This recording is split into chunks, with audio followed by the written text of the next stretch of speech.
So we were reading principle of inheritance and variation, and today we have to start with a new topic, that is linkage and recombination. ठीक है, linkage और recombination के बारे में बात करते हैं. मैंने आपको बताया था कि ड्रोसोफिला पे मैंडल ने एक्सपेरिमेंट किया. फिर उसने देखा कि उसका जो independent law of independent assortment दिया था उसने, उसका ड्रॉबैक टाइप का मान सकते हैं ये. और जो उसका रेशियो आ रहा था डाईहाइब्रिड क्रॉस में, जब उसने F1 जनरेशन को क्रॉस कराया था तो F2 जनरेशन का जो रेशियो आ रहा था 9:3:3:1, तो जो उसने क्रॉस ड्रोसोफिला में करवाया था सेम उसी तरीके से, तो वो ये रेशियो नहीं आया. ठीक है. Morgan and his group knew that genes were located on the X chromosome and saw quickly that the two genes in a dihybrid cross were situated on the same chromosome, and the proportion of the parental gene combination were much higher than the non-parental gene combination were much higher than the non-parental type. Okay, तो ये जो jeans थे जो Mendel ने cross करवाया था, उसके जो जीन्स थे वो कहाँ लोकेटेड थे? एक्स क्रोमोसोम पे लोकेटेड थे.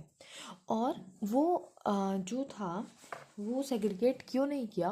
क्योंकि वो जीन्स थे वो लिंक्ड थे, मतलब वो एकदम पास पास में सिचुएटेड थे. ठीक है. यदि कोई चीज़ पास में सिचुएटेड है तो वो सेग्रीगेट नहीं करेगी. ठीक है. और सिंस वो सेग्रीगेट नहीं कर रही थी तो मैंडल का जो रेशो था 9:3:3:1 वो नहीं आया. ठीक है. तो बोल रहे हैं Morgan attributed that this is due to physical association है जीन का और linkage of the two genes and coined the term linkage. तो दो जीन्स जब फिजिकली साथ में है, फिजिकली उनका कोई एसोसिएशन है, तो उसको हम वो क्या बोलते हैं? लिंकेज बोलते हैं. यदि हमें लिंकेज को डिस्क्राइब करना है, describe this physical association of gene on chromosome and term recombination. यदि हमें नॉन पेरेंटल जीन कॉम्बिनेशन दिखाने हैं, देखो यदि कोई हमें यदि प्रोजेनी में पेरेंटल कॉम्बिनेशन ज़्यादा दिख रहे हैं तो क्या बोलेंगे कि जीन लिंकेज शो कर रहे हैं. लेकिन जैसा पेरेंट नहीं है, हमें वैसा भी कुछ दिख रहा है, तो बोलेंगे रिकॉम्बिनेशन हो गया, जीन लिंक्ड नहीं थे. तो लिंकेज आप एक तरीके से मान सकते हैं कि इन्वर्सली प्रोपोर्शनल होता है रिकॉम्बिनेशन के. ठीक है. अपनी हिंदी भाषा में इस चीज़ को समझते हैं. जैसे कि यदि दो जीन पास में हैं तो वो पास पास में रहेंगे और वो यूं की त्यों ट्रांसफ़र हो जाएंगे प्रोजेनी में. ठीक है. लेकिन यदि दो जीन्स दूर दूर हैं तो वो क्या करेंगे? वो रिकॉम्बिनेशन शो करेंगे.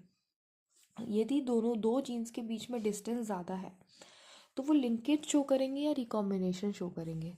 ऑब्वियसली वो रिकॉम्बिनेशन शो करेंगे. और रिकॉम्बिनेशन की वजह से क्या आएगा? वेरिएशन आएगा. ठीक है.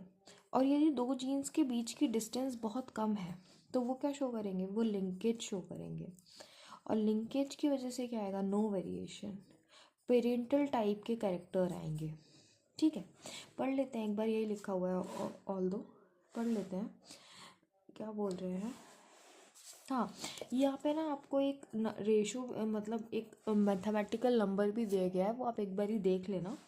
ठीक है. फिर उसके बाद ये अल्फ्रेड स्टर्डविन की बात की गई है कि जो फ्रीक्वेंसी है रिकॉम्बिनेशन की between the gene pair on the same chromosome is measure as a distance between the gene and map their position on the chromosome. देखो जेनेटिक मैप की बात की गई है. तो यदि हम दो जीन्स के बीच की डिस्टेंस के बेसिस पे जीन को मैप करेंगे क्रोमोसोम पे, तो उसी को हम बोल देते हैं जेनेटिक मैप. ठीक है.